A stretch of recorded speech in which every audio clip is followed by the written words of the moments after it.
Hi everybody, welcome back to Rachel and Bella Crafts. Rachel here, I hope you are all well. So this video today is my final video in the collaboration for Junk Journal Tips, Tricks and Hacks 23. It is not the final video, you have 3 more amazing crafters to come up after me, Sunday, Monday and Tuesday, so 26th, 27th and 28th. You've got Corey from Creating with Scraps, you've got Julie from Camellia Craft Designs, and you've got Pamela from Glam Junk Journal. So please, guys, do not forget that they're coming up, and please bear with them and see the collaboration through, because they've got 3 fantastic videos coming. So I've been scratching my brain all day, thinking to myself, we've covered so much. What else is there to talk about? What else is there to show them? And then I sat down and it just suddenly came to me, because I've had a couple of messages from some of you over the last week or two about where to get things from, you know, how much everything costs and one thing and another. And I thought, yeah, I think we could do with a little bit of a reminder on, you know, what makes a great junk journal, what do we need to be putting in our journals, and also where you can get things from for free. So I'm just going to give you a really quick zip through. I have 5 gorgeous journals on my desk to share with you all. I'm not going to flip through them all, otherwise we'd be here for days and days. And each one of these journals, there is actually a full flip through. Oh, that's a mouthful. You can find that on my YouTube channel. So if you go into my channel, there should be a playlist there called Flip Throughs, and you will find each and every one of these journals on there, and I've done a full share with them. None of these journals are made by myself. They are all either swaps, and this one here I actually purchased a year ago for myself for my birthday from a very good friend of mine, and I will tell you more about that in a moment. So what do I want to talk to you about today? Right, well, I'm going to get straight in there because I don't want this to take too long. So basically, if you are fairly new to junk journaling, which I know a lot of you that have been watching are, and for those of you who aren't and they may have been doing it for a little while and perhaps might have forgotten the elements. I know I sit this and I just scratch my head and think, oh, what am I supposed to be putting inside this journal now? I've done you a little list. You know I love a list. So this will be a freebie on my coffee page. If you want to go over and you can just download it from there. And there are 3 pages to my list. The first part is what makes a great junk journal. So all of the things that you want to, well, you can choose from rather, to combine in your journal as elements. You don't have to put all of it in. I just want to make that really clear. These are things for you to choose from. So there are ideas for journal covers. There are ideas for decorating the spine. There are ideas for how you can make up your signature and the types of paper that you can use. There are ideas for embellishing and decorating the pages. And then there's ideas for adding movement and ephemera. And as I just said, I just thought of several more. So I will probably go down and add those in later as well. And then the second list is free things that you can, and that's not 3 things, that's free things that you can find to use for your junk journal projects. So we'll come back to that in a minute. First thing I want to look at is journal covers. So I've pulled out all of these journals because, well, mainly because I don't have any of my own left here to show you. You've seen all the stuff that's on my shelf, and none of that cuts the mustard to do this today. I wanted some good examples. But no, what I wanted to show you was the different types of journal covers. Now, try as I might, I don't think I'm going to get all these on my screen. Let me just see if I can just pan it a little bit. There we go. I think that'll do it. So the different things that you can use for your junk journal covers. Well, a few suggestions are the cover of an old book, or the cover of a book that you've perhaps taken the book pages out of. Some cardstock. Now you can use cardstock to make a cover for a journal. You can use fabric, quilt sections, bubble wrap, a large envelope. That's just to name a few ideas for you, okay? And the different ways in which you can put your covers together. So here's a few examples, as I said, in front of me here. So this one here is what I would call a hard cover, but it is actually cardstock, but it's covered with fabric. So it's a very simple process. I actually do this, use this method a lot myself. I like it. It's very straightforward, and you know, I find the process quite simple for myself. So this beautiful journal here was made by Joan from the brown dragonfly, I want to say. I hope I've got that right now. And she made this for me for a swap. So I sent her one, she sent me one. But what she's done here, she's used cardstock, covered that with fabric. Now, obviously, I don't know what that cardstock entails. It could be Amazon packaging, it could be a cereal box. I'm really not sure because I can't see it, but I can feel that it is cardstock of some kind under there. And then she's covered the inside up then with either paper or further cardstock, obviously just to make everything nice and tidy. But that's a really lovely, solid cover. Now, another example is this one here. Oh, let me just move that a second. Now, this beautiful journal here was made for me by Lenore and was part of our autumn swap. And she's done a similar process here, but she's used a thinner cardstock, and she has covered that again with fabric. On the inside, she has then gone around the edge with fabric. So again, just to cover over whatever's going on underneath, cover your workings up. This isn't maths. We don't need to see everybody's workings out. You can keep all of that undercover. Secrets like those are meant to be kept. But yeah, no, so she's, like I say, she's covered that over as well. And it just adds more texture, and it's just more to look at and to feel, isn't it? So that's that one there. And then another style, well, this one is very similar again. So we've got another cardstock cover here. This one's been covered with linen, which is lovely, and it's nice and thick as well. And then again on the inside, she's covered that then with cardstock to cover over any stitching or sewing or whatever's going on underneath. Now, I do have something that is a completely different style to that. And this one is from Shiva. And she has made, so I've done one of these once before, and it's where you make your cover independently, and it's smaller than the actual journal. So the signature starts here. Look at this beautiful piece of lace. The signature starts here, and for a cover, what she's done is she's taken a piece of material and she's put some, I mean, the card that she's used is quite solid and hefty, you know, so it's doing a good job as the cover. And she's simply stuck that onto the material, and then front and back, and then sari silk was tied around the outside. Sorry, I just took that off then. But that is a perfectly suitable, sturdy cover for the journal, because it beautifully protects. I mean, gosh, it must be doing a good job, because this has come away from the Philippines. So, I mean, look at the beautiful condition that it's arrived in. It was perfect. But again, it's making that cover smaller. So you're making a feature of the cover, and then you can also then make a feature of whatever's going on with your signature. So that's just a couple of ideas for you for covers. While we're on covers, the next thing I wanted to talk to you about was the things that you can use to embellish your covers with. So some examples of those might be for here we go. Let me grab this one. You could add, like say, if you've done a fabric cover, so you might want to add a book plate to it. So these are quite popular. It gives you the opportunity then, if you want to slide a title or something into the front of that book plate. You could use things like wooden elements. I know the crickets are quite popular with people, so obviously you can use those to cut those elements out. Or if you don't have a cricket, you can certainly go into the craft stores and get things like this beautiful little fairy. She came up the other day in conversation, didn't she?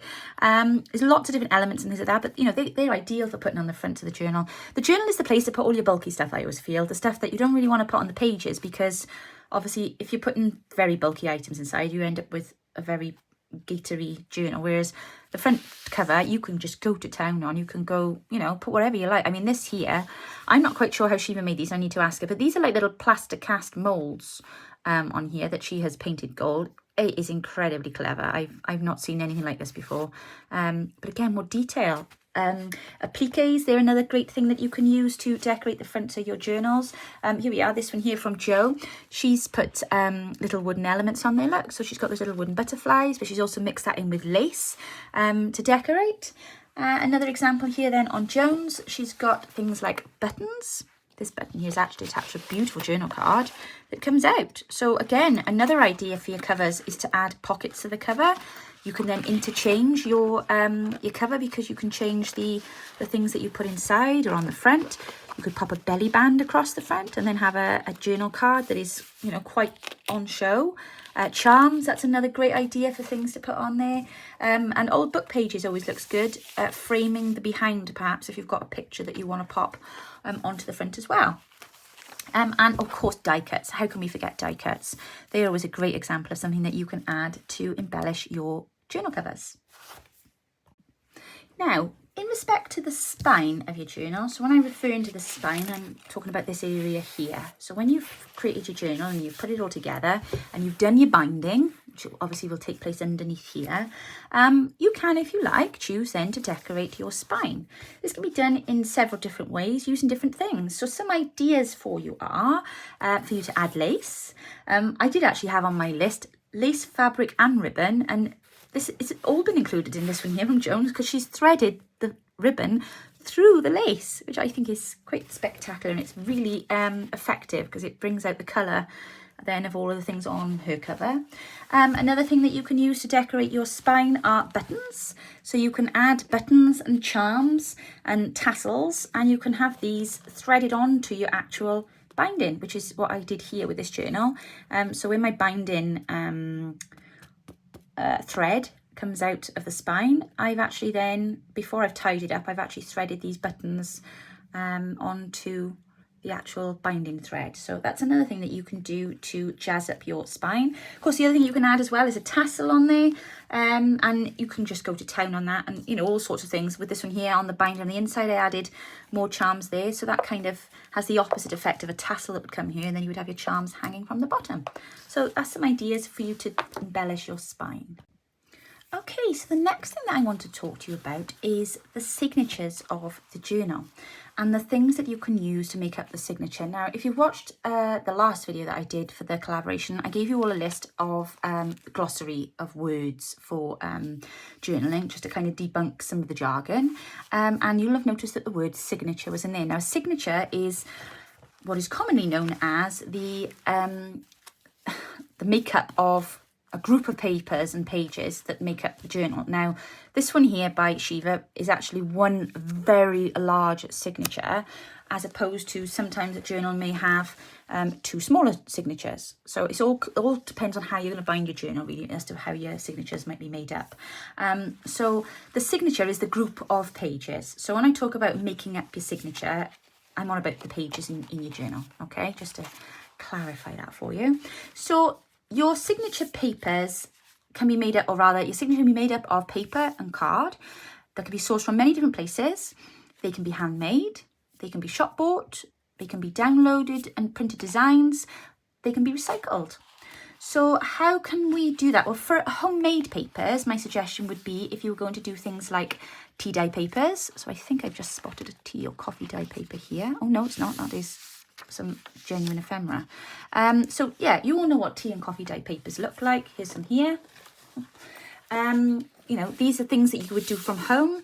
You could also dye paper with coloured dyes or paint you could use to colour the pages. So that would be something that you would do from home. Or if you were going to recycle your scraps and make handmade paper, there are loads and loads and loads of tutorials for that. We actually have there's one on our channel. So if you wanted to have a look at that and have a go at making your own paper, you could check that out. Scrapbook paper. So that's when we buy our pads of papers from the shops, you know, with the designs on for scrapbooking.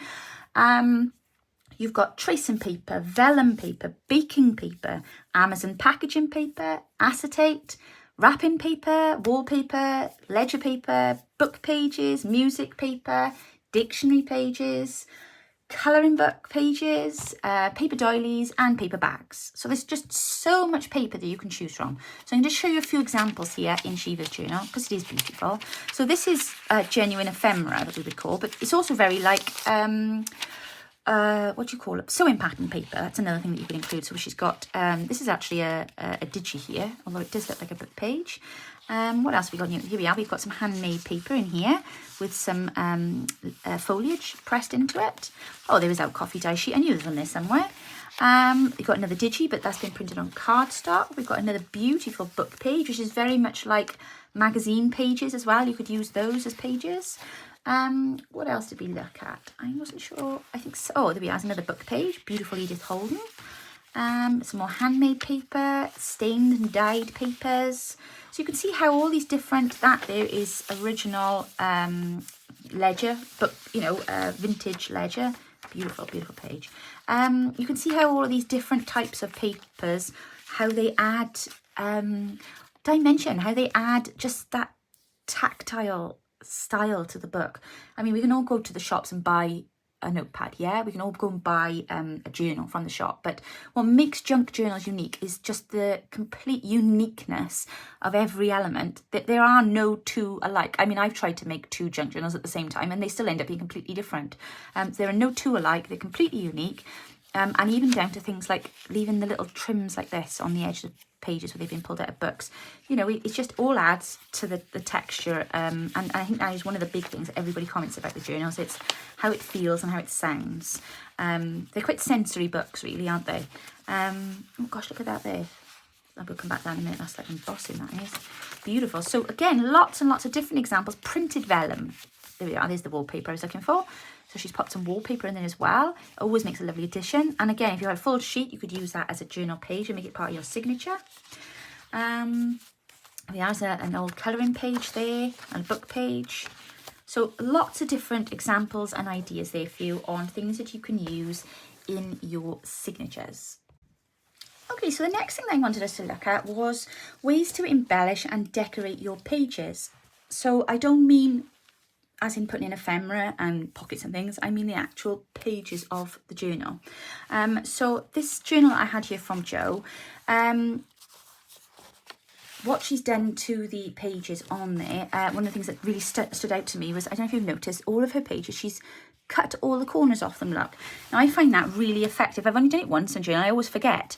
I'm a bit too untidy, all mine are, you know, different lengths, but I just thought it was really effective when you opened it up, and to see all of those pages rounded was absolutely lovely. And something further that she's done then as well is she's used a different style punch then to completely take the corner off there, and that's, you know, it's coming with a different style like a bevel. But that's another example of what you can do to, you know, make the pages more interesting, make the papers more interesting. Using an embossing on your papers as well, for your backing papers. Again, that can just add a little bit more texture, as we were talking about just now. You know, having that extra kind of layer sometimes when you're leafing through a book, it just makes it more interesting, doesn't it?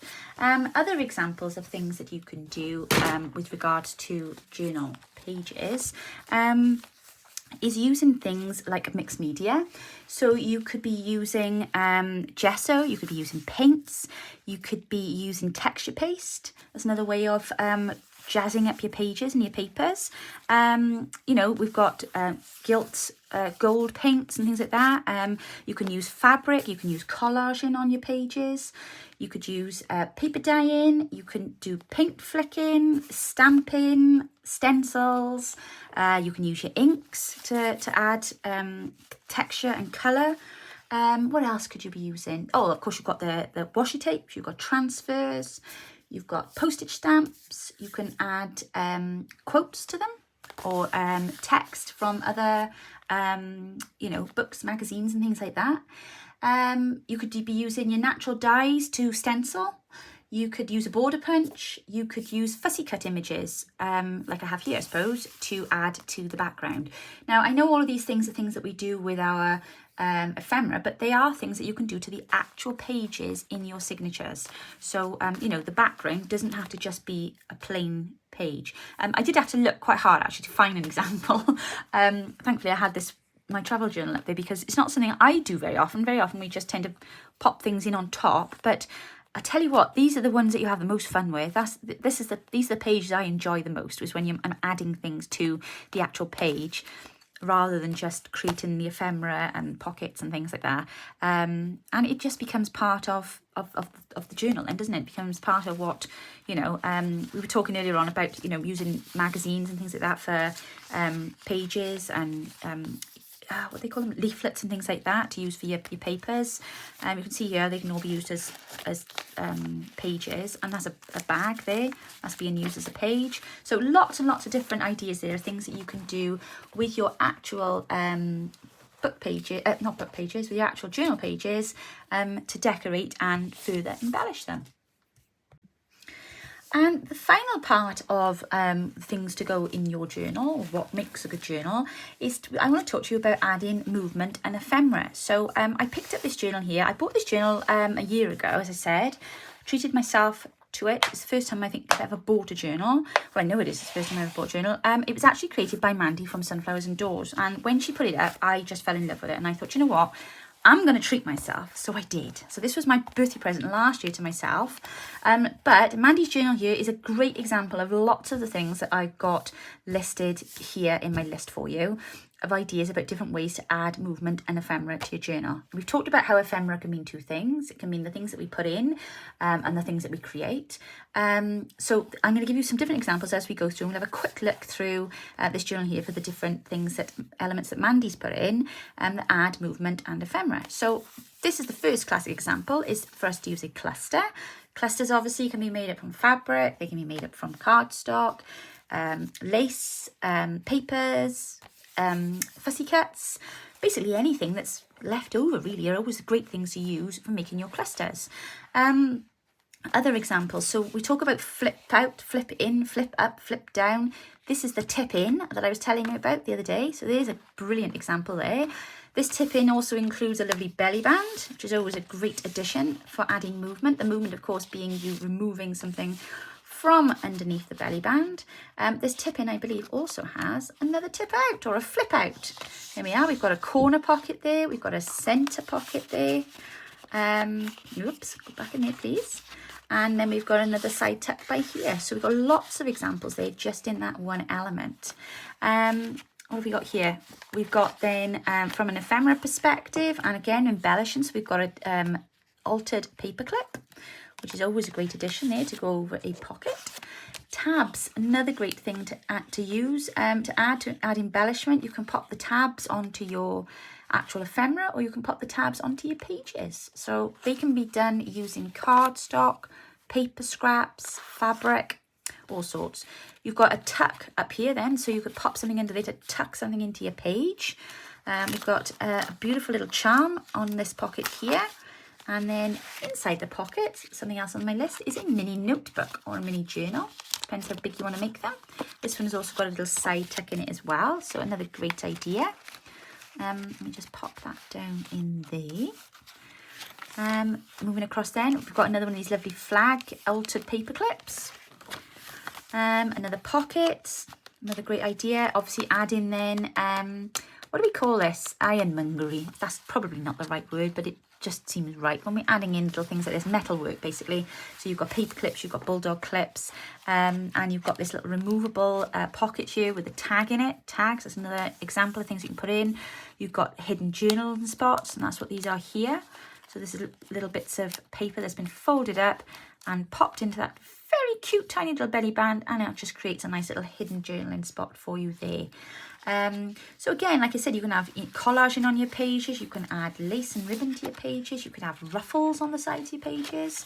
What else do we have here? Oh, again, we've got a lovely little multi-pocket here. So again, it's just building layer upon layer throughout the journal of different elements. There we are, there's our vellum. We were talking about the vellum earlier on. So vellum is like a slightly thicker, like tracing paper, but it's thicker. And again, these little scrappy extra bits that we've just, pop in, and they just add interest. Bit of an embellishment on the front. Gorgeous, looks fantastic. You can add buttons, you can add charms, you can add beads. All of these things just add lovely movement and embellishment into your journal. We've got a bit of ribbon on the top of that lovely tag there with a little pocket in the back. Attention to detail is outstanding. Absolutely outstanding. But you've got to think to yourself, if you're making a journal for somebody else particularly, it needs to be interesting for them, You want them to open it and to be, oh my gosh, look at this. Oh, wow. And I love it when I think to myself, I'd love to think that someone would open a journal initially, look at it, look through it, then put it down and then pick it up again and then find more things and then just keep on finding different things every time they look through it. Because, there's a bit of stenciling there on a page. Beautiful cluster there with like a 3D element to it. Washi tape being used to embellish the edge of the page there. An altered paper clip, again, popped over the top, adds lots of interest to the page.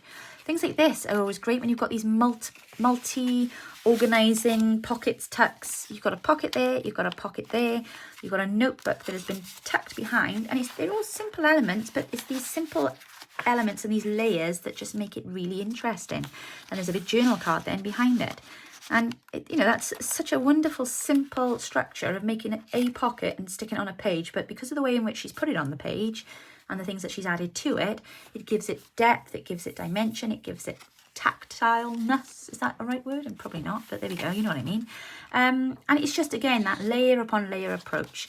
And you can add dimension with the things that you use and the mediums that you use. So as I said earlier on about having stuff on the background of a page, like here you've got that stenciling behind. It's not just a flat page behind, so it's giving it dimension straight away. But then when you start adding layers of different patterns and things like that, and moving parts, the journal almost comes to life, really, then, doesn't it? It just is just so much, brings so much more interest to it.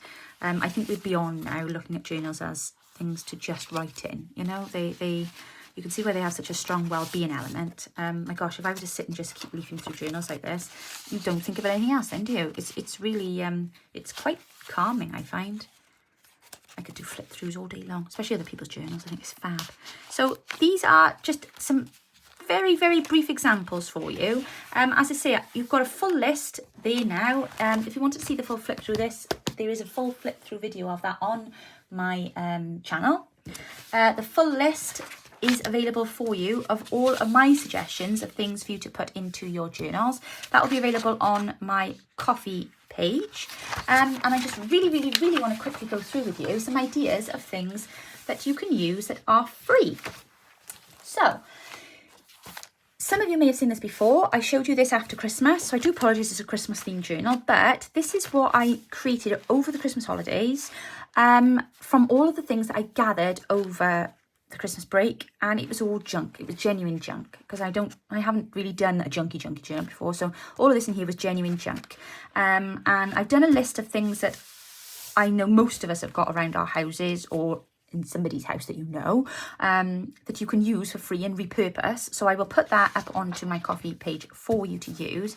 But I'm just going to show you an example. Now, obviously, I know I've used digital pages in here, but that's fine. I'm not saying that you can't, but what I'm saying is for the things for you to put in, if you're looking for things that are free, you know, don't feel that you have to recreate things. So all of the little flip ups, all of the tags that you'll see in this journal were actually used genuinely as tags for Christmas presents. So all of these have been used for their their original purpose, and then I've kept them to put them into my journal.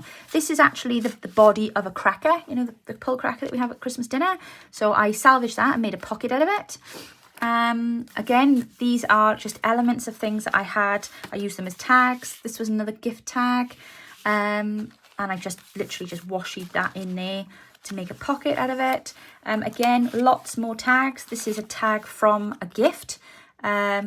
From the Niffler. That's right. One of my boys had a Niffler for Christmas. If you've watched Fantastic Beasts, you know what I mean. Gift tag there from my son. And, that was just another pre-journal thing. I think Mum had given me that while I was up there visiting. Again, this was used as a tag, so I turned it into a pocket. What else have we got here? Christmas cards, of course. Why would you not add cards to your journals? A clothing tag. I think that was off my Wellingtons, so that's gone in there as well. But again, it just makes a perfect tag. These have all been used as gift tags. This here is wrapping paper.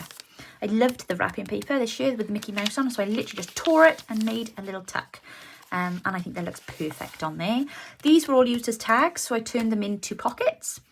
But again, this is just an example, like I say, of the many things that you can use to make a journal. I kept the tape. This tape I'd used to wrap a present with.